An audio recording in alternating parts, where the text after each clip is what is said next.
जय हिंद साथियों। माध्यमिक शिक्षा बोर्ड 2023 सीनियर सेकेंडरी एग्जामिनेशन 2023 आज आपका विज्ञान का पेपर आयोजित हुआ और उसमें आपको कुल 23 प्रश्न पूछे गए और जो प्रिंटेड पेजेस की आपकी यहाँ पर संख्या रखी गई वो 15 रखी गई।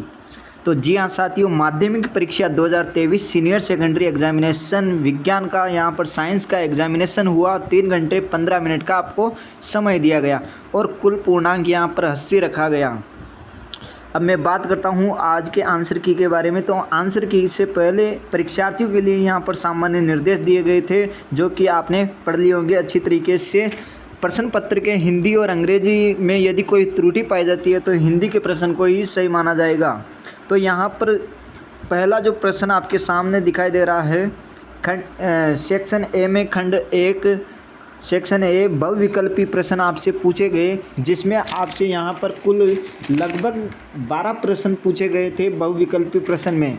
तो पहला जो प्रश्न आपसे पूछा गया, निम्न प्रश्नों के उत्तर का सही विकल्प चयन उत्तर पुस्तिका में लिखना था आपको। यहाँ पर प्रथम जो प्रश्न पूछा है वो वृद्धि का संदमन करने वाले हार्मोन का उदाहरण बताना था। तो यहाँ पर ऑप्शन ए जिब्बेरेलिन, ऑप्शन से एब्सिसिक अम्ल, ऑप्शन द इंसुलिन और ऑप्शन ब साइटोकाइनिन दिया गया था। तो इसका यहाँ पर वृद्धि का जो संदमन करने वाला जो हार्मोन है वो ऑप्शन से एब्सिसिक अम्ल हो जाएगा। यहाँ पर जो सेकंड प्रश्न आता है वो आपके सामने है, मस्तिष्क का कौन सा भाग, यहाँ पर मस्तिष्क का कौन सा भाग संस्थिति एवं संतुलन के लिए उत्तरदायी है। तो यहाँ पर आपको लिए संतुलन के लिए उत्तरदायी बताना था कि मस्तिष्क का कौन सा भाग है वह। तो यहाँ पर ऑप्शन से इसका सही आंसर हो जाएगा, अनुमस्तिष्क इसका सही आंसर आ जाएगा। अगले प्रश्न की हम बात करें, अगला प्रश्न यहाँ पर आपसे पूछा गया, RRYY जीनी संरचना का बाह्य लक्षण होगा। आपको बाह्य लक्षण बताना था किसका, RRYY जीनी संरचना का। तो यहाँ पर पहला ऑप्शन गोल हरा, दूसरा ऑप्शन झूरीदार पीला और तीसरा ऑप्शन गोल पीला और चौथा जो ऑप्शन दिया गया था वो झूरीदार और हरा ऑप्शन आपको यहाँ पर दिया गया था। इसका जो सही आंसर होगा RRYY जीनी संरचना का बाह्य लक्षण वो ऑप्शन से गोल और पीला हो जाएगा। जी हाँ साथियों, गोल और पीला यहाँ पर RRYY जीनी संरचना का बाह्य लक्षण है। अगले प्रश्न की हम बात करें, ऊर्जा के नवीनकरणीय, यहाँ पर स्रोत बताना था, उदाहरण कौन सा है ऊर्जा का नवीनकरणीय के बारे में। तो यहाँ पर जो ऑप्शन ए है इसका सही आंसर हो जाएगा, पवन ऊर्जा इसका सही आंसर आ जाएगा। यहाँ पर पेट्रोलियम नहीं होगा, पवन ऊर्जा इसका सही आंसर आ जाएगा। राजस्थान में जल संग्रहण की पुरानी संकल्पना है। तो जल संग्रहण की यहाँ पर एक संकल्पना थी जिसमें यहाँ पर पूछा गया कि पुरानी संकल्पना कौन सी है। तो यहाँ पर ऑप्शन जो आपके सामने दिखाई दे रहा है ए वाला जो खादीन है वही राजस्थान में जल ग्रहण की यहाँ जल संग्रहण की पुरानी संकल्पना है। अगले प्रश्न की हम बात करें, प्रश्न संख्या 6 में आपसे पूछा गया कि दिए गए चित्र में कोण x का मान ज्ञात कीजिए। यहाँ पर x का मान ज्ञात करना था। यहाँ पर जो आपतित किरण जो पड़ती है वो धरातल पर 30 डिग्री पर यहाँ पर अभिलंब बनाती हुई यहाँ पर x डिग्री का मान ज्ञात करना था। तो परावर्तित जो किरणें जाएगी वो भी 30 डिग्री का कोण बनाएगी। जी हाँ साथियों, यहाँ पर जो आपके यहाँ पर ऑप्शन द है वो सही हो जाएगा, इसका सही आंसर ऑप्शन द हो जाएगा। अगले प्रश्न की हम बात करें, प्रश्न संख्या 7 में आपसे पूछा गया, परितारिका की पेशियाँ नियंत्रित करती है। परितारिका की जो पेशियाँ है वो किसे नियंत्रित करती है, प्रकाश नाड़िया को, नेत्र लेंस की फोकस दूरी को, पुतली का आकार यानी कि साइज को, आकार की हम बात करें साइज को, क्रिस्टलीकरण लेंस की आकृति, यानी कि जो परितारिका है जो पेशियाँ है वो नियंत्रित करती है। यहाँ पर ऑप्शन से पुतली का आकार यानी कि साइज को। अगले प्रश्न की हम बात करें, अगला प्रश्न आपसे यहाँ पर प्रश्न संख्या 8 में पूछा गया, जहाँ पर KWH किस भौतिक राशि का मात्रक है। तो यहाँ पर ऑप्शन ए शक्ति दिया गया है, ऑप्शन ब विद्युत ऊर्जा, संवेग और बल दिया गया है। तो यहाँ पर जो इसका सही आंसर होगा वो आपके यहाँ पर विद्युत ऊर्जा हो जाएगा, ब ऑप्शन इसका सही आंसर हो जाएगा। अगले प्रश्न संख्या 9 की हम बात करें। प्रश्न संख्या 9 में यहाँ पर ओम के नियम से संबंधित यह प्रश्न पूछा गया, जिसमें विद्युत परिपथ में युक्ति y को पहचानना था। यहाँ पर y है और इसको पहचानना था कि ये कौन सी युक्ति है। यहाँ पर वोल्ट मीटर आएगी, कुंजी आएगी, विद्युत सेल आएगा या एमीटर आएगा। तो यहाँ पर जो y युक्ति आएगी वो एमीटर आएगा। द इसका सही आंसर हो जाएगा। अगले प्रश्न संख्या 10 की अगर हम बात करें, वातावरण में चांदी के ऊपर वाली परत चढ़ने की जो प्रक्रिया, यानी कि जो चांदी के ऊपर जो परत चढ़ाई जाती है उसको कौन सी प्रक्रिया कहा जाता है। तो उसको यहाँ पर जो प्रक्रिया कहा जाता है वो कहा जाता है, यहाँ पर ब ऑप्शन इसका सही आंसर हो जाएगा। संसारण इसकी यहाँ पर प्रक्रिया आ जाती है। अगले प्रश्न संख्या 11 की हम बात करते हैं। प्रश्न संख्या 11 पर यहाँ पर एल्यूमिनियम, फेरस और जिंक की अभिक्रियाशीलता का सही बढ़ता हुआ क्रम पूछा गया था आपसे, यानी कि सही क्रम बढ़ता हुआ क्रम पूछा गया था। तो यहाँ पर ऑप्शन जो आपके यहाँ पर स ऑप्शन है इसका सही आंसर हो जाएगा एल्यूमिनियम, फेरस और जिंक। कई विद्यार्थी यहाँ पर ऑप्शन ए भी बता रहे हैं, तो इस प्रश्न को आप अभी सही मत मानिए, क्योंकि ऑप्शन ए भी इसका सही आंसर हो सकता है और ऑप्शन सी भी इसका सही आंसर हो सकता है। यह प्रश्न आप बोर्ड की ऑफिशियल जब आंसर की जारी होगी या अध्यापक के द्वारा जब जांची जाएगी वो उन पर डिपेंड करेगा वो किस उत्तर को सही माने।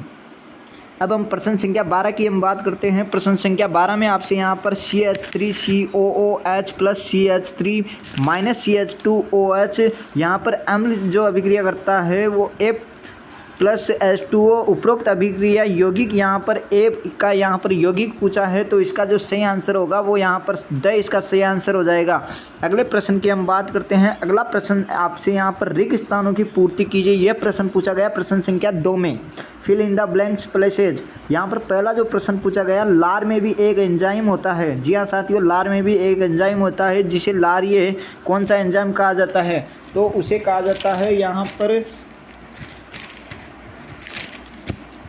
लार में भी एक एंजाइम होता है और जिसे यहाँ पर लार ये जो एंजाइम होता है वो टाइलिन, यहाँ पर इसका सही आंसर हो जाएगा। टाइलिन इसका सही आंसर हो जाएगा। अगले प्रश्न संख्या 2 की हम बात करते हैं। कायिक परिवर्धन का लाभ यह है कि इस प्रकार उत्पन्न सभी पौधे आनुवंशिक रूप से जनक पौधे के खालिस्तान होते हैं। तो इसका जो सही आंसर होगा वो जैव निम्नीकरणीय योग्य पदार्थ हो जाएगा। जी हाँ साथियों, जैव निम्नीकरणीय इसका जो सही आंसर होगा कायिक परिवर्धन का लाभ यहाँ पर बताना था कि इस प्रकार उत्पन्न जो सभी पौधे होते हैं आनुवंशिक रूप से जनक पौधे के यहाँ पर क्या होते हैं, तो यहाँ पर जो होते हैं वो समान क्लोन के होते हैं। तो यहाँ पर इसका जो सही आंसर होगा वो समान क्लोन हो जाएगा, यानी कि सेम क्लोन इसका सही आंसर आ जाएगा। अगले प्रश्न संख्या 3 की अगर हम बात करें, प्रश्न संख्या 3, पदार्थ जो जैविक प्रक्रम द्वारा अपघटित हो जाते हैं, यानी कि कोई पदार्थ होता है और वो जैविक अपघटन के द्वारा यहाँ पर प्रक्रम के द्वारा अपघटित हो जाते हैं, खालिस्तान कौन से कहलाते हैं, तो वे पदार्थ यहाँ पर जैव निम्नीकरणीय योग्य पदार्थ कहलाते हैं। अगला जो प्रश्न पूछा गया, चुंबक के सजातीय ध्रुव में परस्पर खालिस्तान होता है। तो यहाँ पर चुंबक के सजातीय ध्रुव में जो परस्पर होता है वो यहाँ पर प्रकीर्ण होता है। प्रकीर्णन इसका सही आंसर आ जाएगा। प्रकीर्णन इसका सही आंसर आ जाएगा। अगले प्रश्न, सिरका में उपस्थित अम्ल का रासायनिक नाम। जो सिरका में जो उपस्थित अम्ल होता है उसका जो रासायनिक नाम है वो एसिटिक अम्ल हो जाएगा। इसका सही आंसर एसिटिक अम्ल इसका सही आंसर आ जाएगा।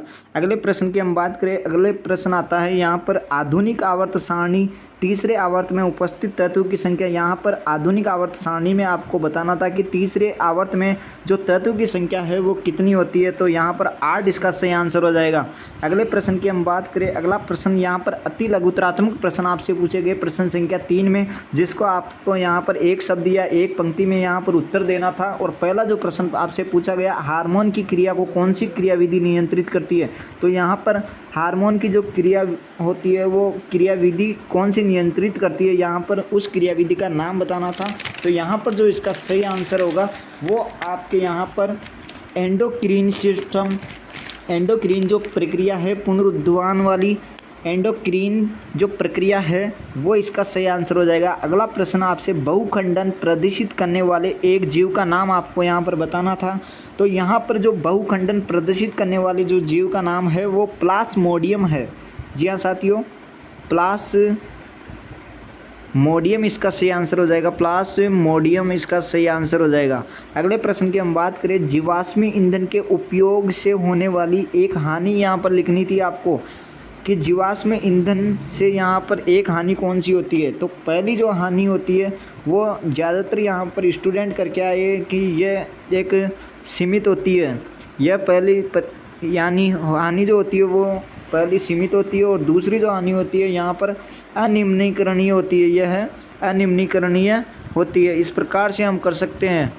अगला प्रश्न जो आपसे यहाँ पर पूछा गया कि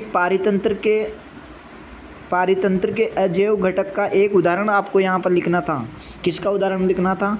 पारितंत्र के अजैव घटक का यहाँ पर उदाहरण लिखना था, जिसमें आप कर सकते थे ताप। कई विद्यार्थियों ने यहाँ पर जलवायु भी किया है और कई विद्यार्थियों ने यहाँ पर मिट्टी भी की है। तो आप इनमें से जो भी करके आए हैं आपका सही आंसर है। इसके अलावा भी अगर आपने किया है तो वो भी सही है। ताप, जलवायु और मिट्टी इसका सही आंसर हो जाएगा। अगला प्रश्न जो आता है, दो भौतिक राशियाँ यहाँ पर दी गई है। P बराबर तो 5 ओम दिया गया है एवं Q बराबर यहाँ पर 8 × 10⁻⁴ ओम इंटू एम के चालकों की यहाँ पर लंबाई आदि करने पर P और Q के संगत का मान यहाँ पर ज्ञात करना था। तो यहाँ पर जो ज्ञात करने पर हमें मिलता है P बराबर यहाँ पर 2.5 इसका सही आंसर आ जाता है। अगला प्रश्न यहाँ पर आपसे पूछा गया कि दो चुंबकीय क्षेत्र रेखाएं दी गई है, एक दूसरे को प्रतिच्छेद क्यों नहीं करती।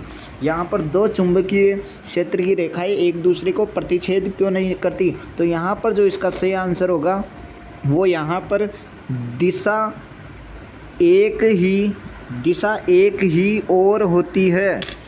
यहाँ पर दिशा एक ही ओर होने के कारण दो चुंबकीय क्षेत्र रेखाएं एक दूसरे को प्रतिच्छेद नहीं करती है। अगला जो प्रश्न आपसे प्रश्न संख्या 7 में पूछा गया कि किसी विद्युत धारावाही परिनालिका के भीतर एवं उसके चारों चुंबकीय क्षेत्र रेखाओं को प्रदर्शित करने के लिए चित्र बनाना था, और यह बना लिया। यहाँ पर जो अगला प्रश्न आपसे पूछा गया, उदासीनीकरण अभिक्रिया को यहाँ पर परिभाषित करना था। तो यहाँ पर उदासीनीकरण जो अभिक्रिया है वह अभिक्रिया होती है जिसमें अम्ल और क्षार क्रिया करके जल और लवण का यहाँ पर निर्माण करता है। इसका हम उदाहरण भी दे सकते हैं, HCl + NaOH बराबर NaCl + H2O। इस प्रकार से आधुनिक आवर्त नियम यहाँ पर लिखना था कि भौतिक और रासायनिक गुण या परमाणु क्रमांक के जो फलन होते हैं वो आधुनिक आवर्त नियम कहलाते हैं। अगला प्रश्न यहाँ पर 10वां पूछा गया, CuO + H2 यहाँ पर तापन अभिक्रिया करके Cu + H2 यहाँ पर उपरोक्त अभिक्रिया में अपचयित होने वाले यहाँ पर अभिकारक का नाम लिखना था। तो यहाँ पर जो अभिकारक का नाम आएगा वो यहाँ पर Cu आ जाएगा इसका सही आंसर। अगला प्रश्न, आयोडीन, हीरा तथा सोडियम में से जो सबसे कठोर पदार्थ का नाम है वो यहाँ पर हीरा आ जाएगा। अगला प्रश्न, मीथेन की यहाँ पर संरचना का थी।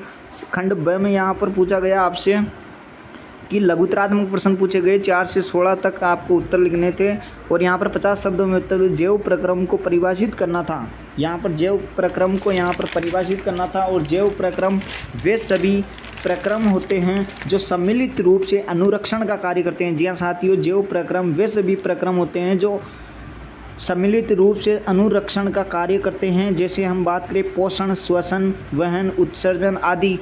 अगला प्रश्न आपसे यहाँ पर एकलिंगी पुष्प को परिभाषित करने के लिए कहा गया और 2 उदाहरण यहाँ पर देने के लिए कहा गया। तो 2 उदाहरण तो यहाँ पर एक तो आ गया पपीते का फूल, और यहाँ पर एकलिंगी पुष्प को परिभाषित करना था। तो पौधे के 2 प्रजनन भागों में से केवल एक होता है, वह एकलिंगी पुष्प कहलाता है। इनमें दोनों कभी नहीं होते। वर्तिकाग्र पर परागकण के अनुकरण का यहाँ पर चित्र बनाना था। पर्यावरण के विभिन्न घटकों को समझाना था। लेंस के आवर्धन की यहाँ पर परिभाषा लिखनी थी। तो यहाँ पर जो लेंस के आवर्धन है वो लेंस का रेखीय आवर्धन यहाँ पर प्रतिबिंब की ऊंचाई व बिंब की ऊंचाई का अनुपात है। जी हाँ साथियों, इसका फर्स्ट का आंसर यहाँ पर लेंस का प्रतिबिंब की जो ऊंचाई और बिंब की यहाँ पर ऊंचाई के अनुपात को दिया गया है। वाहनों के पश्च दृश्य दर्पण के रूप में प्रयुक्त गोलीय दर्पण का नाम यहाँ पर लिखना था। तो यहाँ पर उत्तल दर्पण इसका सही आंसर आ जाएगा। उत्तल दर्पण इसका सही आंसर आ जाएगा। विद्युत विभवांतर की यहाँ पर परिभाषा लिखनी थी। तो विद्युत विभवांतर किन्हीं 2 विद्युतों के सॉरी किन्हीं दो बिंदुओं के विद्युत विभवों के अंतर को यहाँ पर विद्युत विभवांतर कहा जाता है। जूल के तापन नियम पर आधारित किन्हीं दो युक्तियों के यहाँ पर नाम लिखने थे, जिसे हम बात करें विद्युत बल्ब, विद्युत हीटर, विद्युत मीटर, विद्युत इस्त्री, इस प्रकार से आपने लिखे होंगे। अगला प्रश्न आपसे यहाँ पर पूछा गया था कि अगला प्रश्न श्रेणी क्रम में जुड़े 3 प्रतिरोधकों के संयोजन के यहाँ पर सूत्र लिखना था। जो सूत्र है R बराबर R1 plus R2 plus R3, इस प्रकार से लिखते लिखते डॉट डॉट और RN यहाँ पर कर देना था आपको। इस प्रकार का यह सूत्र आ जाएगा 10वें में। अगला प्रश्न संख्या 11 की हम बात करते हैं। प्रश्न संख्या 11, घरेलू विद्युत परिपथों में सामान्यतः विद्युत साधित्रों उपकरणों को समांतर पार्श्व संयोजन में क्यों जोड़ते हैं? क्योंकि एक परिपथ का जो स्विच बंद करने पर दूसरे परिपथ पर कोई प्रभाव नहीं पड़ता है, इसी कारण से। फ्लेमिंग का बायां हस्त बायां हाथ नियम लिखो। तो इसका जो आता है वो आता है अंगूठा बराबर यहाँ पर हो जाएगा ताकत या बल।